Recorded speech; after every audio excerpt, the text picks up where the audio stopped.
AITA for ending things after learning my girlfriend rehearsed my public humiliation. My name is David.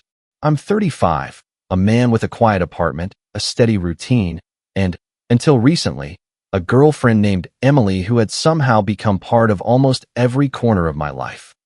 We had been together long enough that her shampoo was in my shower, her favorite mug was in my cabinet, her spare charger was plugged in beside my bed, and her mother still called me when something around their house needed fixing.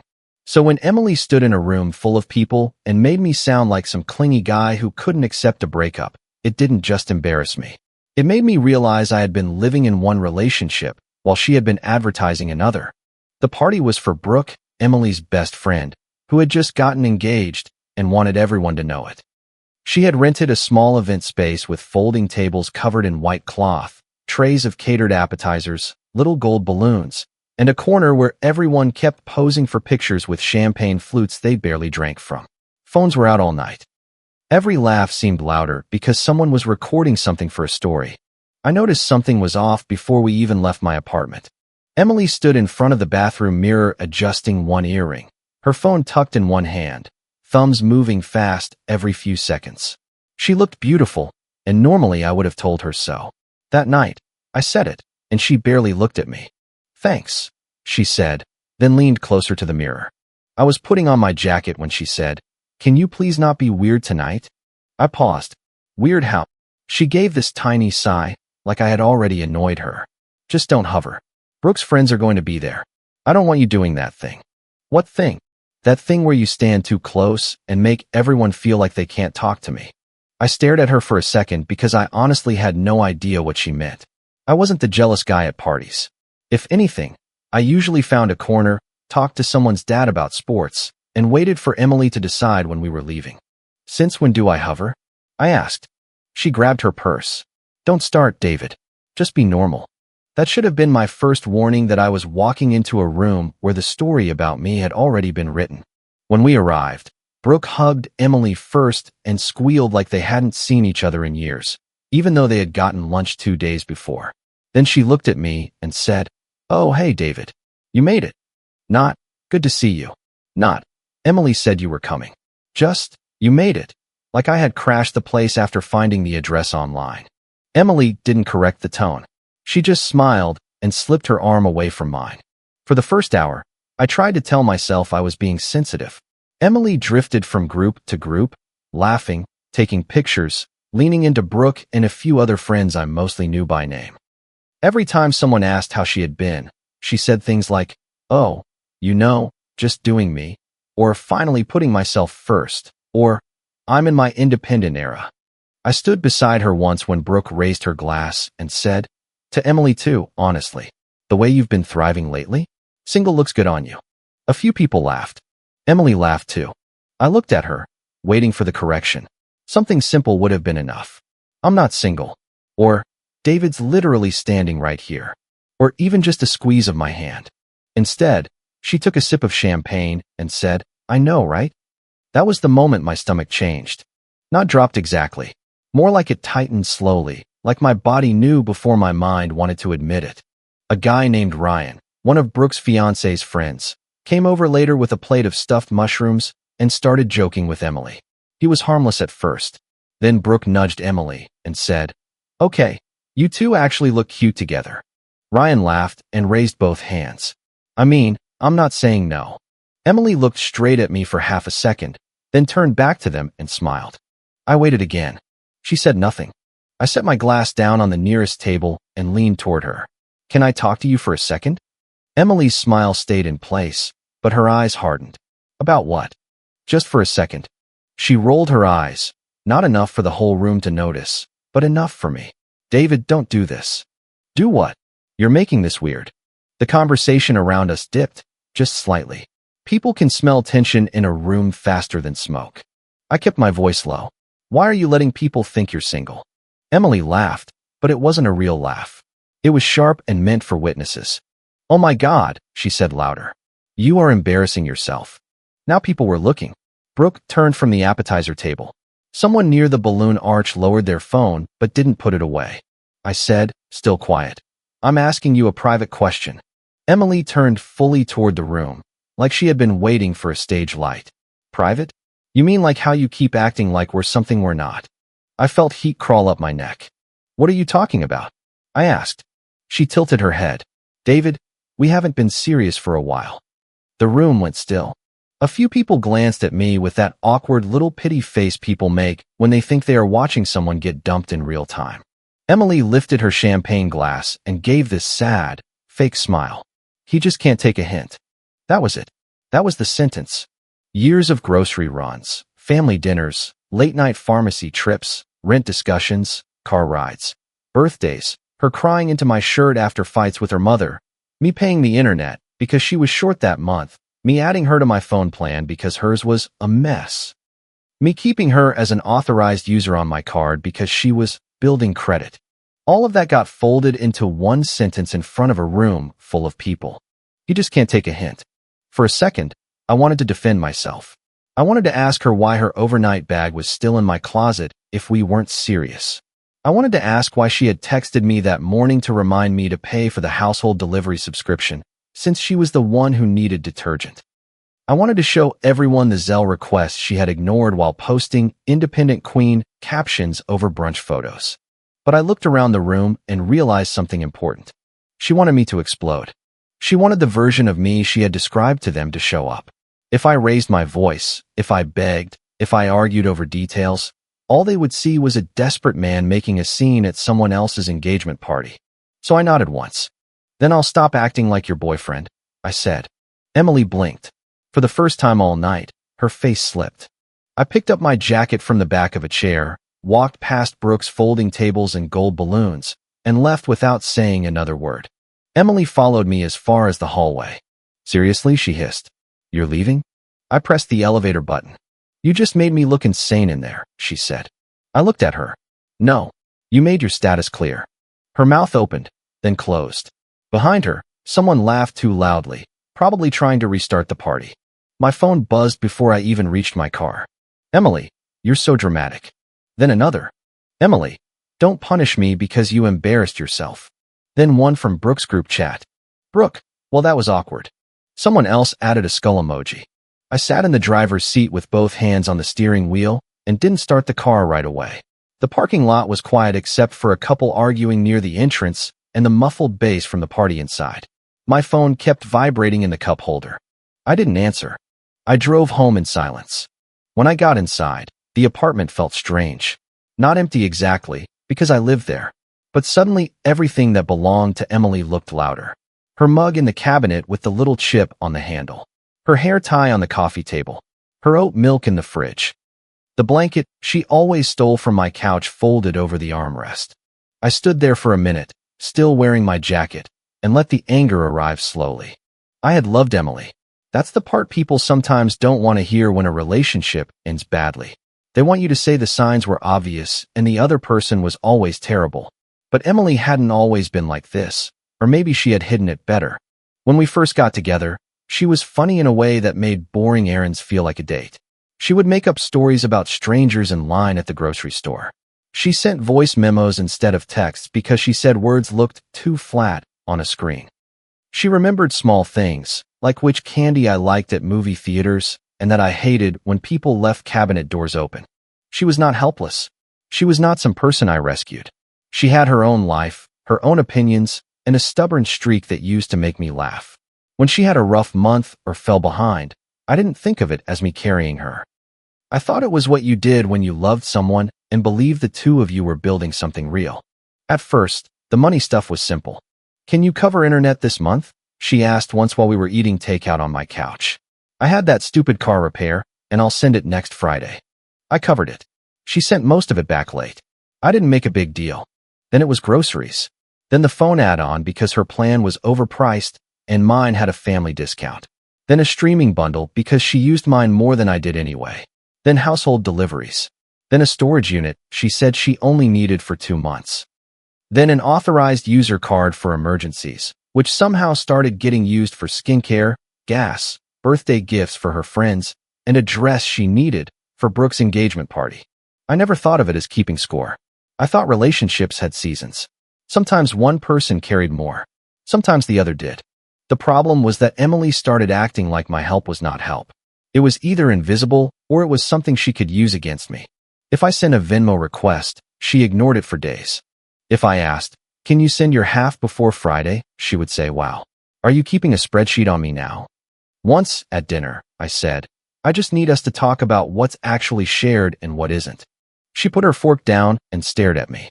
"I hate when you get like this." Like what? Controlling. That word shut me up every time. I grew up around enough loud men to know I never wanted to be one. I never wanted a woman to feel like I was using money to corner her. So whenever Emily used that word, I backed off. I told myself to be patient. I told myself she was stressed. I told myself not every conversation had to be solved right away. Meanwhile, her public image changed. She started posting pictures with captions like, "Built this life myself," and "No one saves you but you," and "Independent looks good on me." At first, I thought they were just generic social media lines. Then I noticed how carefully I disappeared.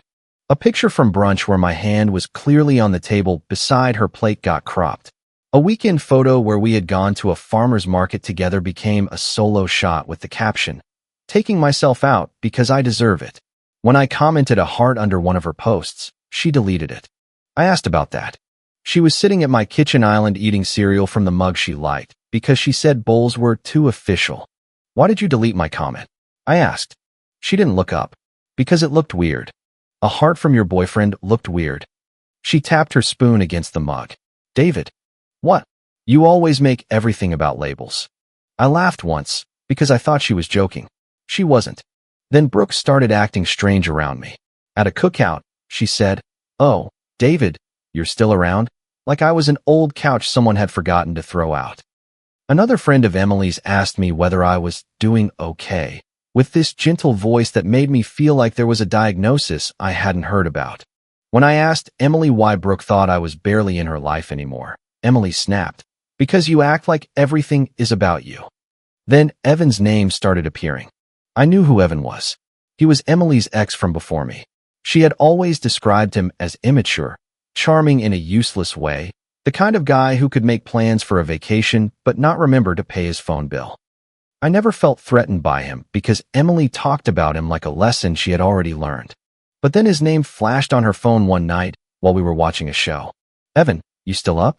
Emily flipped the phone face down so fast, it almost slid off the couch. I looked at her. "Evan." She kept her eyes on the TV. "He was just checking in. At midnight." "It's not that deep." 2 nights later, it happened again. Another notification. Another quick flip. When I asked, she sighed like I was exhausting. "You're acting insecure," she said. "I'm asking because you hid the screen when his name popped up." "I didn't hide anything." "You turned your phone over." "Because I knew you'd do this." There it was again. Me asking a normal question became the problem. Not the hiding. Not the midnight texts. Me noticing. By the time Brooke's engagement party came around, I was already uneasy. But I still went because Emily asked me to. Because I still thought we were the kind of couple who could have a hard conversation after the event, in private, like adults. Instead, she made me a punchline. That night, after I got home, I opened my laptop and did something I should have done months earlier. I looked. Not at her private messages. Not through her phone. I looked at my own accounts. The phone plan add-on was in my name. The internet was in my name. The streaming bundle was mine. The household delivery subscription was mine. The storage payment was coming from my card. The authorized user card was attached to my account, and the most recent charge was from earlier that day at a boutique I recognized because Emily had bought the dress she wore to the party. Then I opened Venmo and Zelle. There were requests she had ignored. Some small, some not. Little notes I had written to keep them casual. Groceries. Storage half. Phone. Delivery order. Internet. A few had smiley faces because I was trying not to sound cold. I stared at the screen for a long time. The old me would have sent a paragraph. I would have explained my feelings, asked why she said what she said, asked whether she really meant it, tried to rescue the relationship from the exact words she had chosen in front of everyone. Instead, I made a list. I didn't shut off anything that would put her in danger. I didn't touch anything that was legally hers. I didn't empty shared spaces or keep her belongings. But I removed her as an authorized user from my card. I changed passwords for accounts I paid for. I canceled non-essential subscriptions in my name that only she used. I stopped automatic payments for the storage unit after checking the notice requirements. I separated every bill I could separate cleanly. Then I sent one text. Me, since you said we haven't been serious for a while, and I'm not your boyfriend, I'm removing your access to accounts and services in my name. Anything that is yours will need to be transferred to you. I'll send a list of documented balances separately. She didn't answer for 20 minutes. Then my phone lit up. Emily, are you serious? Emily, you're seriously doing this because of a party? Emily, this is pathetic. Emily, my card just declined. Fix it. I replied once. Me, it was my card. You said I wasn't your boyfriend. That was when the tone changed. Emily, David, don't be cruel. Emily, I need that card for gas tomorrow. Emily, you know my account is tight right now. Emily, you're proving my point. I didn't answer. By morning, her mother was texting me. Linda, David, I hope you are proud of yourself. Emily is devastated. Then her father. Mark, whatever happened between you two, cutting her off like that was low. Be the bigger man and settle things privately. I wrote back to both in the same calm way. Me, I removed Emily's access to accounts in my name after she publicly said I was not her boyfriend and that we had not been serious for a while. I am not discussing this in a group chat. Linda answered almost immediately. Linda, a decent man doesn't humiliate a woman over money. I almost laughed at the screen. Humiliate a woman over money. Not, why did Emily call you a clingy nobody in public? Not, were you two still together? Not, what bills are we talking about? Just straight to me being the villain. Brooke's group chat was worse. People who had watched Emily embarrass me now acted like I had staged the whole thing by leaving quietly. Brooke, you could have handled that better. Someone named Paige. Men always show who they are when money gets involved. Ryan, the guy who had flirted with Emily, sent, Bro, not cool cutting a woman off because she rejected you. I typed 3 different responses and deleted all of them. Then I left the chat. That, apparently, made me unstable. For the next week, Emily alternated between insults and panic. You're punishing me because your ego got bruised. You know I didn't mean it like that. You're making me look bad to my family. You can't just abandon someone. You always make yourself the victim. Every message had the same shape. I was cruel for believing the story she had told everyone. I stopped answering unless it involved logistics. I packed her things into 2 boxes and let Tara know she could pick them up if Emily didn't want to see me. I sent Emily a clear list of documented expenses I believed she owed, with dates and screenshots from my own accounts. I didn't include every dinner or random grocery run. I wasn't trying to invoice a relationship. I only included the things she had explicitly agreed to split or reimburse. She responded with a single line. Emily, this is financial abuse. I stared at that message for a long time, more sad than angry. Then I screenshotted it and added it to the folder. 10 days after the party, Tara texted me. Tara was Emily's younger sister, 26, quieter than Emily, and usually the person smoothing things over at family gatherings. She was the one who remembered birthdays, took pictures of everyone's plates before holiday dinners, and whispered, "Ignore her," when Emily got sharp after 2 glasses of wine.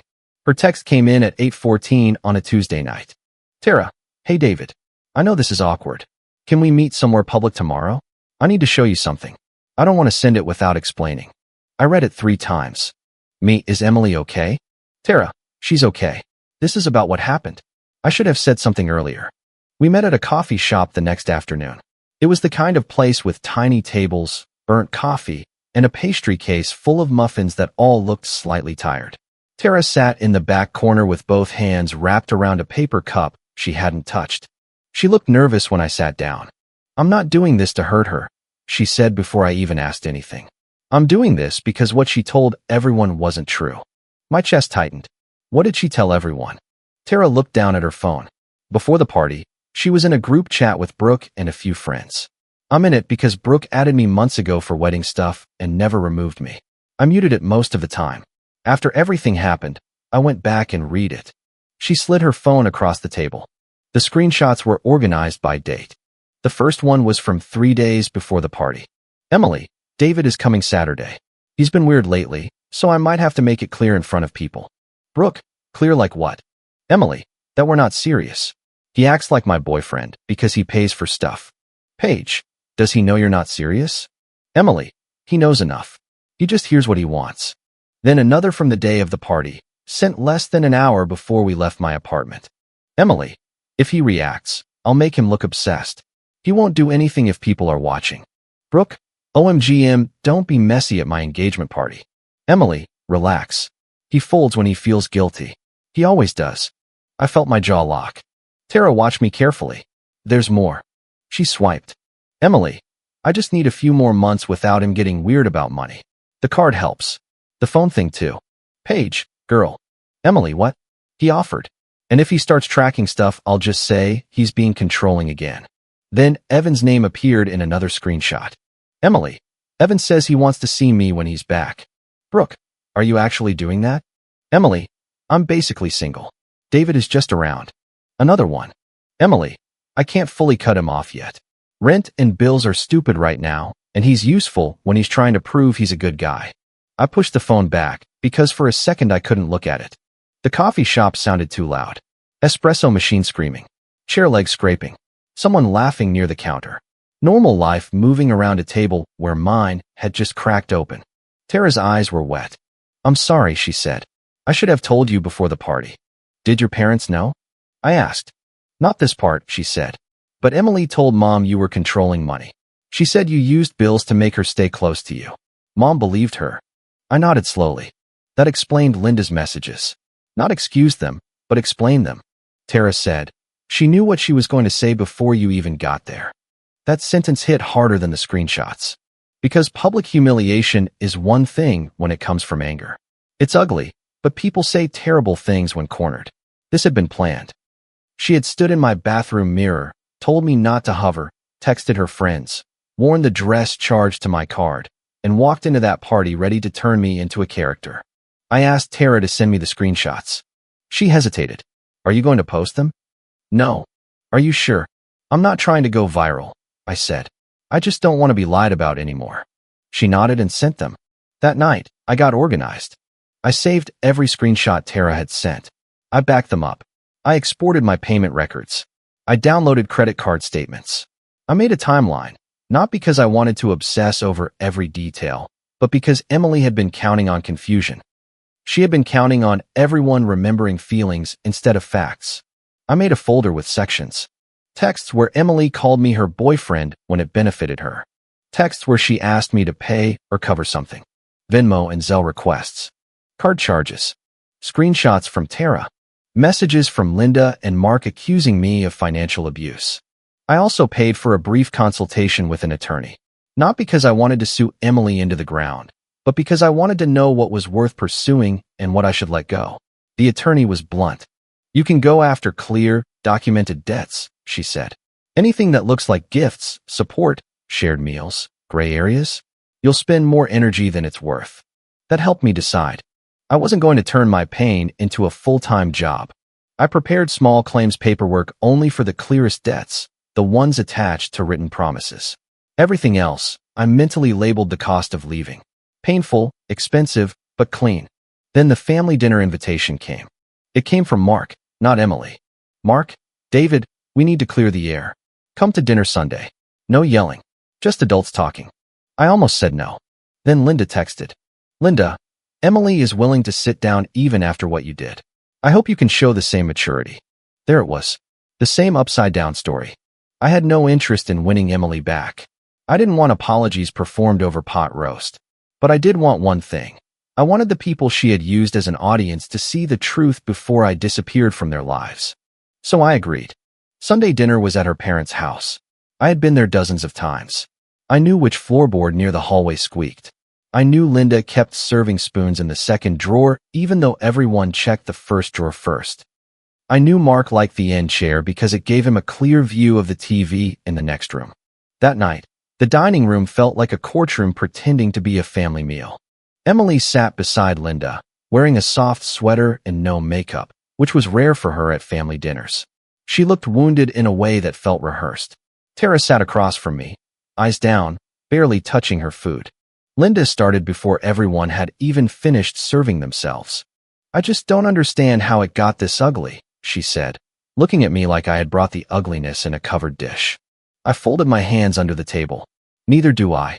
Emily let out a small laugh. Really? I looked at her. She looked away. Mark cleared his throat.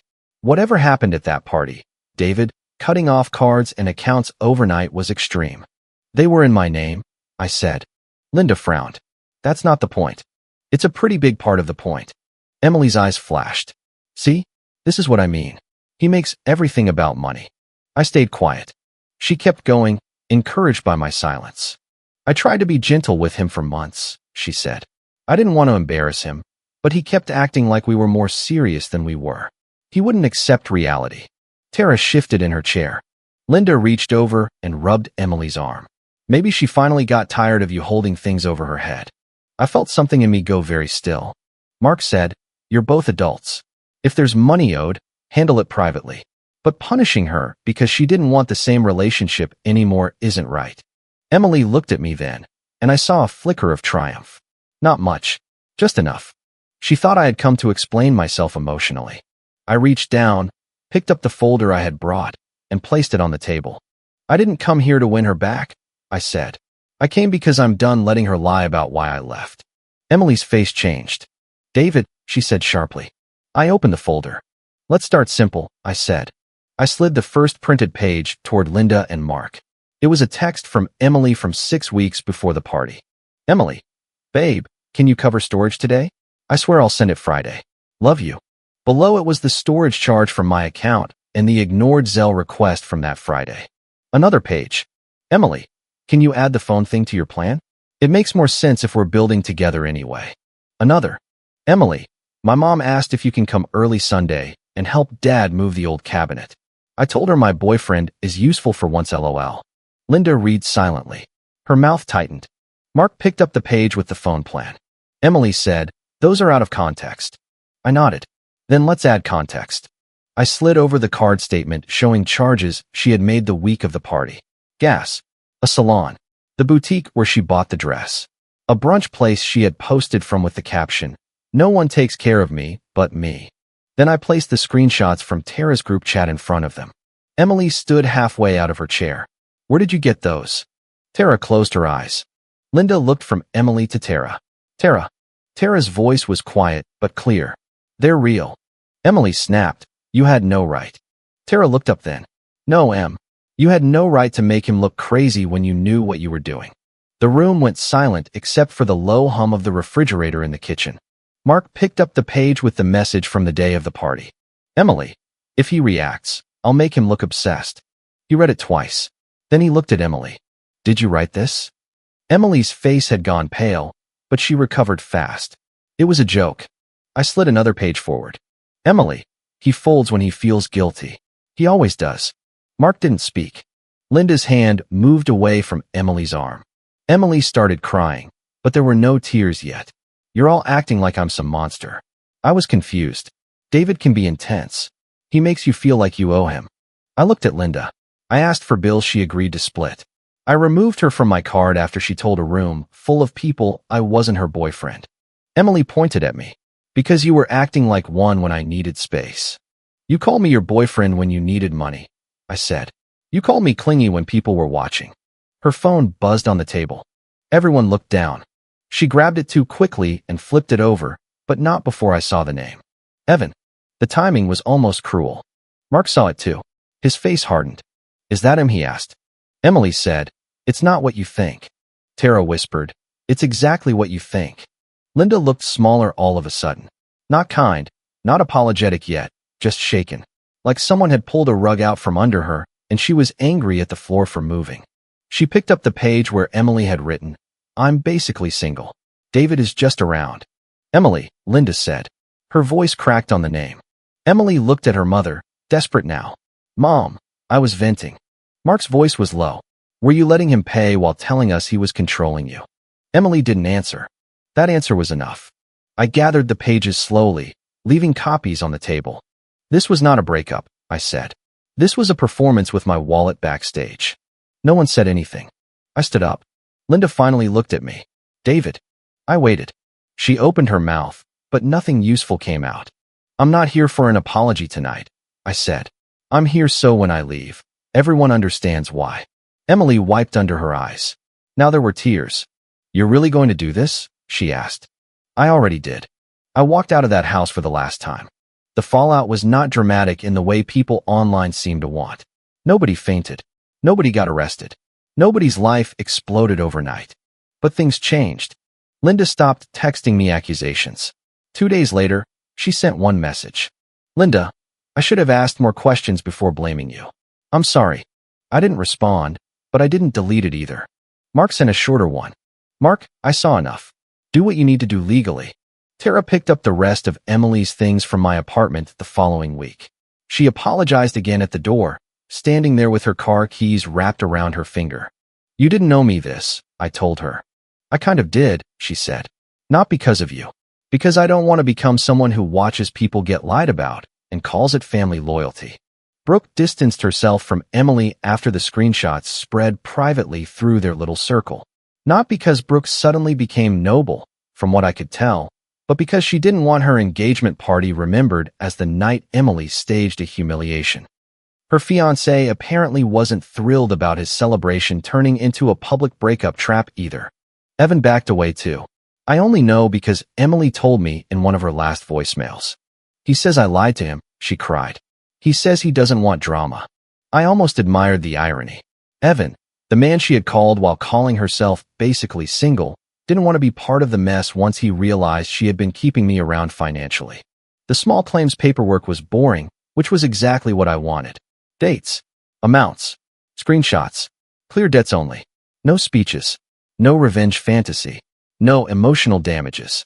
Just the part she had promised in writing to repay. The rest I let go. Not because she deserved it. Because I did.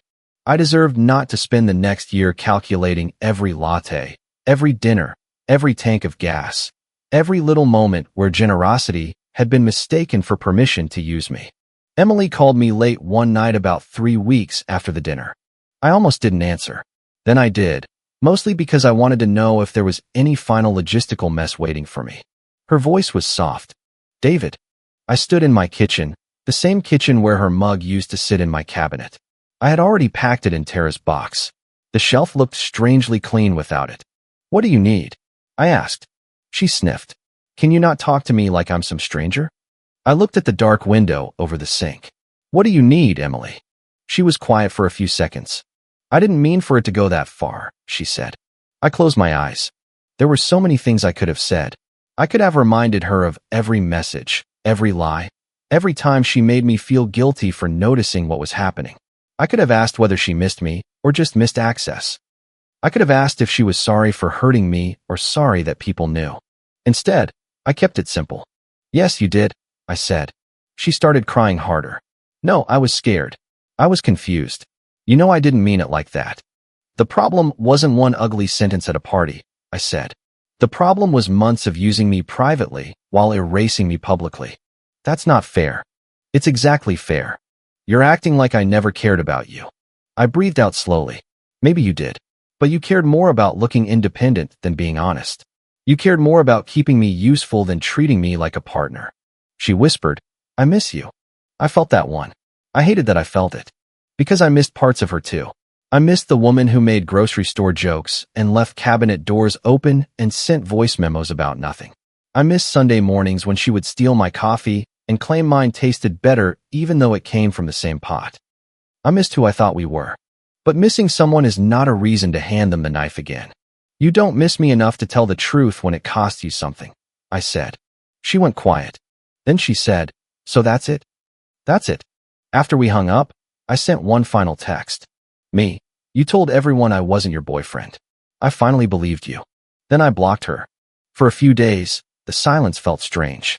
My phone didn't light up with emergencies that weren't mine. No one asked me to cover something, just until Friday. No group chats buzzed with people debating my character based on a lie. My apartment stayed clean in a way that felt unfamiliar. The cabinet had an empty space where her mug had been, and for a while I kept noticing it. Then I stopped. I paid what was legally mine. I pursued only what was clearly documented. I changed passwords, closed loops, removed names, separated the last remaining accounts, and let the rest of the money go. Not because it didn't matter. Because peace mattered more. I used to think being patient meant absorbing disrespect until the other person felt safe enough to become kind again. I know better now. There is a difference between generosity and self-erasure. There is a difference between helping someone you love and funding someone who is ashamed to admit you exist. Emily wanted independence in public and my money in private. So I gave her the independence she had been performing. And I kept my money, my name, and my dignity out of it. If you liked it, don't forget to leave a comment and support the channel by subscribing. See you in the upcoming stories.